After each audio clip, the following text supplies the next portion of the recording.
ಅಮಾಯಕರ ಮೇಲೆ ನಿನ್ನೆ ದೌರ್ಜನ್ಯ ನಡೆಸಿ ಇವತ್ತು ಅವರನ್ನ 5 ನಿಮಿಷದಲ್ಲಿ ಕೂತು ನಿಮ್ಮ ಜಿಲ್ಲಾಧಿಕಾರಿ ಸರಿಪಡಿಸಲಿಕ್ಕೆ ಅವಕಾಶಗಳೇನಿತ್ತು ಅದನ್ನ ಮಾಡಿದೆ. ನನ್ನೇ ದಿನ 5 ಬಾರಿ ನಿಮ್ಮ ಜಿಲ್ಲಾಧಿಕಾರಿಗೆ ಸಿದ್ದರಾಮಯ್ಯನವರೇ ನಾನೇ ಮಾತನಾಡಿದ್ದೇನೆ. ನಿನ್ನೆ ನಾನು ಇಲ್ಲಿ ಬರಲಿಲ್ಲ. ಇಲ್ಲಿ ನಿನ್ನೆ ಈ ಒಂದು ವಿಷಯಗಳನ್ನ ಟಿವಿಗಳಲ್ಲಿ ಗಮನಿಸಿದ ನಂತರ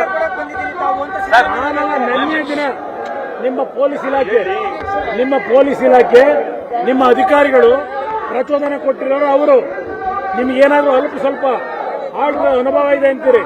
14 ಬಜೆಟ್ ಕೊಟ್ಟವನಂತೀರಿ. ಮುಖ್ಯಮಂತ್ರಿ ಒಂದು ಕುರುಬ ಸಮಾಜದವನು ಅಂತ ಹೇಳ್ತೀರಿ.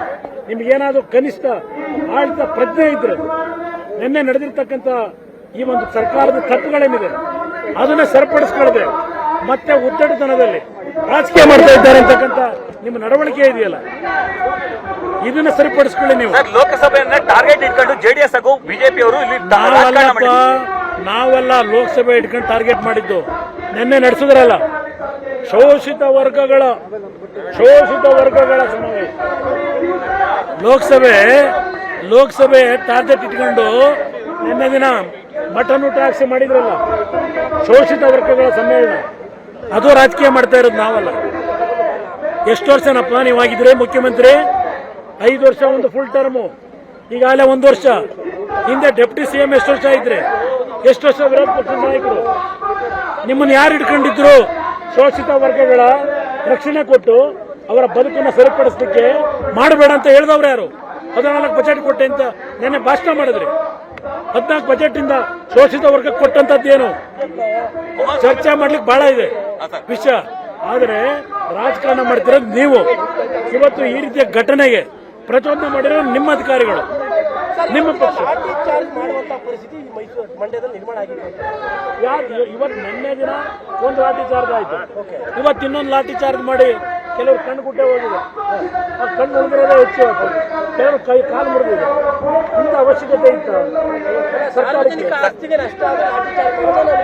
ಹೌದು, ಈಗ ನಾನು ಅದನ್ನೇ ಕೇಳೋದು. ನಿಮ್ಮ ಕೋರ್ಟ್ನ ಆದೇಶದ ಮೇಲೆ ಫ್ಲೆಕ್ಸ್ಗಳನ್ನು ಹಾಕಕ್ಕೆ ಅನುಮತಿ ಬೇಕು ಅಲ್ವೇ? ಈಗ ಧ್ವಜಸ್ತಂಭದಲ್ಲಿ ಹನುಮಂತ ಇದನ್ನ ಹಾಕಿದ್ದಾರೆ ಅಂತೇಳಿ ಬಾವುಟ ಹಾಕಿದ್ರು ಅಂತೇಳಿ ತೆಗೆದ್ರಲ್ಲ. ಇವತ್ತು ರಸ್ತೆ ಒಳಗೆ ಹಾಕೊಂಡಿದ್ರಲ್ಲ ಇಲ್ಲಿ ಮಹಾನ್ ನಾಯಕರುಗಳದ್ದು ಫೋಟೋಗಳು. ಯಾವ ಪರ್ಮಿಷನ್ ಕೊಟ್ಟಿದ್ದಾನೆ? ಯಾರು ಪರ್ಮಿಷನ್ ಕೊಟ್ಟಿದ್ದಾರೆ? ಕೇಳಿ ಕಳಿಸ್ತೀನಿ. ಇವತ್ತು ಆಯ್ತು ಅಲ್ಲಿ ಇರ್ತಕ್ಕಂಥದ್ದನ್ನು ಯಾರೋ ಗುಂಪಿನಲ್ಲಿ ಯಾರೋ ತೆಗಿಲಿಕ್ಕೆ ಹೋಗಿರ್ಬೋದು. ಅನುಮತಿ ಯಾರು ಕೊಟ್ಟಿದ್ರು? ಇವರಿಗೆಲ್ಲ ಫ್ಲೆಕ್ಸ್ ಎಲ್ಲ ಊರೊಳಗೆಲ್ಲ ಹಾಕೊಂಡ್ತಾರೆ. ಇದಕ್ಕೆ ಪರ್ಮಿಷನ್ ಇದೆಯಾ? ಇದು ಈ ಸರ್ಕಾರದ ಹಣೆ ಬರ. ಮಂಡ್ಯದಲ್ಲಿ ಆ ನಾಯಕರುಗಳು ಫೋಟೋ ಹಾಕೊಂಡವ್ರಲ್ಲ ಕಾಂಗ್ರೆಸ್ನವ್ರದ್ದು, ಆ ಫೋಟೋ ರಕ್ಷಣೆ ಕೊಡೋಕ್ಕೆ ವ್ಯಾನ್ಗಳ ತಂದು ನಿಲ್ಲಿಸ್ಕೊಂಡು ರಕ್ಷಣೆ ಕೊಡೋ ಮಟ್ಟಿಗೆ ನೀವು ಬಂದಿದ್ದೀರಿ. ಆ ಫ್ಲೆಕ್ಸ್ಗಳಿಗೆ ಮುಂದಕ್ಕೆ ಫ್ಲೆಕ್ಸ್ಗೆ ರಕ್ಷಣೆ ಕೊಡೋದಿರಲಿ. ಓಡಾಡಕ್ಕಾಗದೇ ಇರೋ ಪರಿಸ್ಥಿತಿ ಬರ್ತೀರಿ, ಸರಿಪಡಿಸ್ಕೊಳ್ಳಿ. ನಾವ್ ಯಾಕೆ ರಾಜಕಾರಣ ನಾವು ಮಾಡಿದೀವ? ನಿನ್ನೆ ಅವ್ರು ಪ್ರಾರಂಭ ಮಾಡಿರೋದು.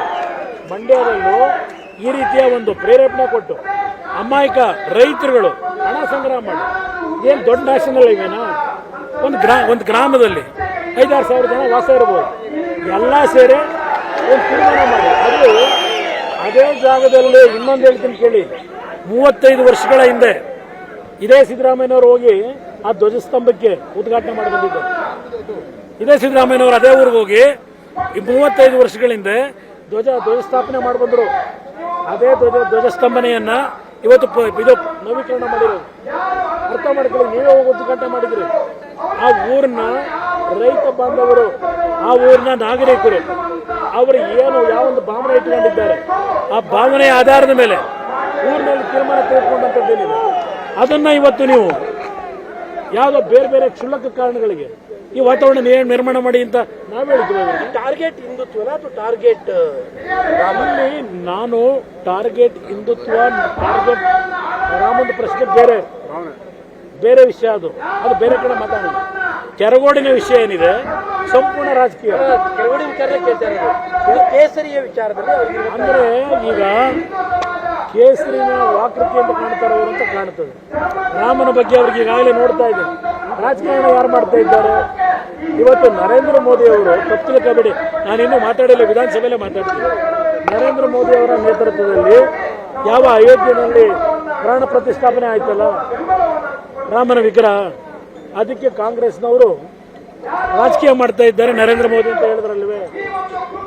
ನರೇಂದ್ರ ಮೋದಿ ಅವರು ಅವರ ರಾಜಕೀಯದ ಲೋಕಸಭೆ ಚುನಾವಣೆಗೋಸ್ಕರ ಮಾಡಿದ್ರು ಅಂತ ಹೇಳ್ತಾರೆ. ಸಿದ್ದರಾಮಯ್ಯ ಅವರೇ, ನಿಮ್ಮ ಸರ್ಕಾರ ಕಳೆದ 10 ತಿಂಗಳಿಂದ 5 ಗ್ಯಾರಂಟಿ ಅಂತ ಹೇಳಿ ಪ್ರತಿದಿನ ಜಾಹೀರಾತು ಕೊಡ್ತಾ ಇದ್ದೀರ.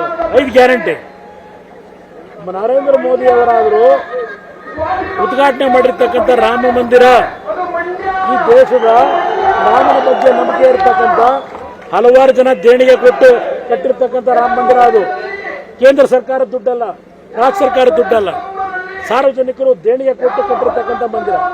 ನಿಮ್ಮ 5 ಗ್ಯಾರಂಟಿ ಯಾವುದು? ಪ್ರತಿದಿನ ಕೋಟ್ಯಾಂತರ ರೂಪಾಯಿ ಜಾಹೀರಾತು ಕೊಡ್ತೀರಿ.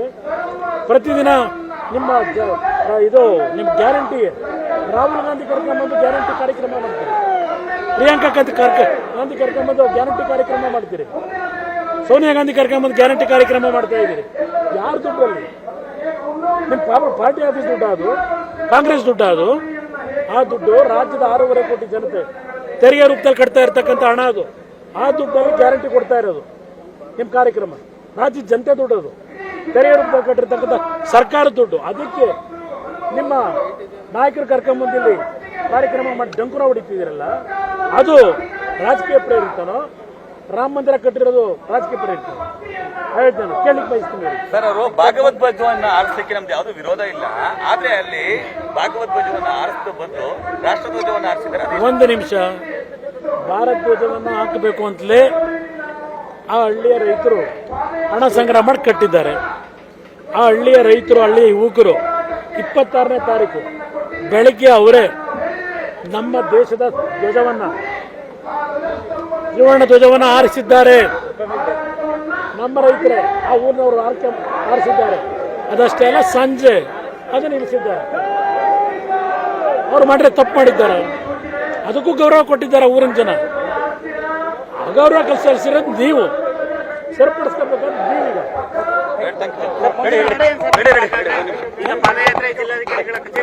ನಾನು ಅಲ್ಲಿ ಹೋಗ್ತೇನೆ.